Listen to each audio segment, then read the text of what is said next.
तो अब करीब 1 घंटा 4 मिनट उसके बाद स्क्रीन पर दिख रही ये 2 इमारतें आपको नजर नहीं आएंगी। इनकी जगह सिर्फ गुबार होगा और एक राहत भी होगी कि भ्रष्टाचार करने वाले हमेशा नहीं जीता करते। मुकेश सिंह सेंगर हैं हमारे साथ। इस बारे में ज्यादा बात करने के लिए सीधे मुकेश के पास चलते हैं। मुकेश, कई सवाल हैं। पहला सवाल, किस टावर से कितनी दूर हैं आप? और दूसरा, रात को मैं वहां से गुजर रहा था करीब 9 बजे, तो पिकनिक जैसा माहौल था, सारे ओबी वैंस मौजूद थे, लोग सेल्फियां ले रहे थे। आज क्या आप वहां से होकर आए जहां पर ये बिल्डिंग गिरनी है? क्योंकि वहां खड़े होने की इजाजत नहीं होगी और वो सुरक्षित भी नहीं है, तो वहां से वो एक रिपोर्ट दें हमें।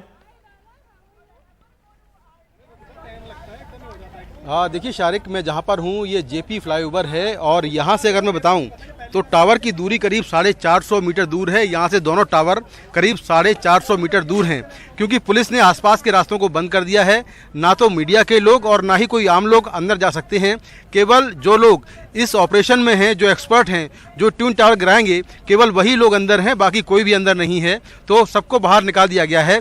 लेकिन जहाँ पर मैं खड़ा हूँ, यहाँ पर मैं आपको दिखाता हूँ कि क्या हालात हैं। यहाँ पर आप तो संख्या में जो मीडिया कर्मी हैं, जो इस ट्विन टावर के डिमोलिशन को कवरेज करने के लिए आए हैं, उनकी संख्या आपको यहाँ पर सैकड़ों की संख्या में वो आपको दिखाई देंगी। इसके साथ में कुछ आम लोग भी हैं जो कि यहाँ से सेल्फी ले रहे हैं या इस नज़ारे को कैद करने आए हैं, क्योंकि ये पहला मौका होगा जब उनके सामने इस तरह से 103 मीटर ऊंचा ट्विन टावर गिरेगा। तो लोग इस लम्हे को कैद करना चाहते हैं। तो पुलिस के मना करने के बावजूद कुछ लोग यहाँ तक पहुँच गए हैं और जो कि इस नज़ारे को देखना चाह रहे हैं। ट्विन टावर को गिरने में 45 मिनट बाद यानी 2:15 बजे Noida police Noida greater Noida expressway को बंद कर देगी और ये एक्सप्रेसवे आधे घंटे तक बंद रहेगा, क्योंकि 2:30 बजे ये टावर जमींदोज किया जाएगा। तो उसको देखते हुए तैयारियां पूरी कर ली हैं। ये सामने जो गाड़ी खड़ी है, ये नोएडा पुलिस का कंट्रोल रूम है, जिसमें कुछ सीसीटीवी कैमरे लगे हैं और पुलिस के आला अधिकारी यहाँ पर बैठे हुए हैं। तो यहाँ पर एक तरह से कंट्रोल रूम बना दिया गया है। इसके अलावा एडिफाइस और जेट डेमोलिशन, ये जो 2 कंपनियां हैं जो कर रही हैं, उनके एक्सपर्ट हैं, वो ट्विन टावर के आसपास हैं और जो आखिरी दौर की तैयारियां होती हैं उनका वो जायजा ले रहे हैं। इसके बाद ठीक 2:30 बजे बटन दबा के दोनों ट्विन टावरों को गिरा दिया जाएगा।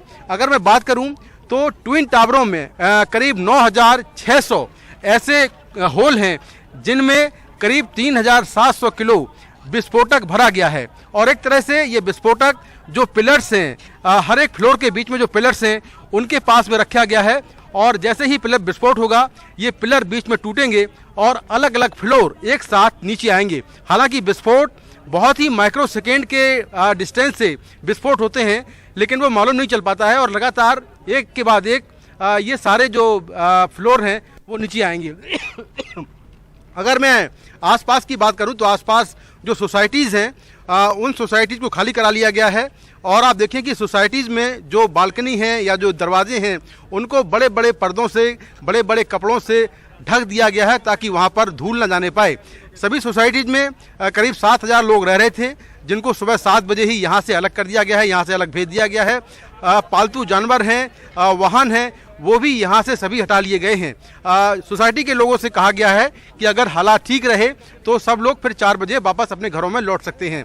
दूसरी बात यह है कि जो सबसे बड़ा खतरा है वो, अगर आप देखें दोनों ट्विन टावर में करीब 80,000 टन मलबा नीचे आएगा और ऐसे में धूल का गुबार बहुत तेजी से निकलेगा। तो सबसे बड़ा खतरा यह है कि आसपास की जो सोसाइटीज़ हैं वहाँ पर धूल जाएगी और जो पॉल्यूशन लेवल है यहाँ का वो बढ़ेगा। तो इसको लेकर चिंता है। दूसरा, कंपन कितना होगा? हालांकि जो एक्सपर्ट हैं वो कह रहे हैं कि रिक्टर स्केल पर 0.1 से 0.3 तक कंपन होगा, यानी कि आपको जो कंपन के झटके हैं वो महसूस नहीं होंगे। इसके साथ में तीसरी चिंता है वो मलबे को लेकर है, क्योंकि इतना बड़ा जो पोर्शन है, आप देखें कि 80,000 टन मलबा गिरेगा तो आखिर ये कहाँ जाएगा। तो एक्सपर्ट कह रहे हैं कि मलबा बिल्कुल ठीक नीचे आएगा, लेकिन इसके बगल में जो एमराल्ड कोर्ट सोसाइटी है उसकी दूरी टावर से मात्र 9 मीटर है। तो डर इस बात का ही कहीं मलबा सोसाइटी के मकानों को डैमेज न करे, क्योंकि एक है और दूसरी तरफ पार्श्वनाथ सोसाइटी है जो 27 मीटर की दूरी पर है। हालांकि दोनों सोसाइटी खाली करा ली गई हैं, लोगों को वहां से हटा लिया गया है, लेकिन मकानों के डैमेज होने का खतरा है। लेकिन जो ये डेमोलिशन करने वाले लोग हैं, एक्सपर्ट हैं, वो कह रहे हैं कि कोई खतरा नहीं है, मलबा पूरा नीचे आएगा और 30,000 टन मलबा इन ट्विन टावर के बेसमेंट में समा जाएगा। जो बाकी मलबा है वो 3 महीने के अंदर हटा लिया जाएगा। तो कुछ शंकाएं हैं, कुछ परेशानियां हैं, लेकिन तैयारियां पूरी हैं और ठीक 2:30 बजे ये जो दोनों ट्विन टावर हैं ये इतिहास का हिस्सा बन जाएंगे। भ्रष्टाचार की से खड़े हुए दोनों टावर एक तरह से इतिहास बन जाएंगे। शुक्रिया मुकेश, इस खबर पर पूरे अपडेट्स देने के लिए हम आप तक वापस लौटेंगे।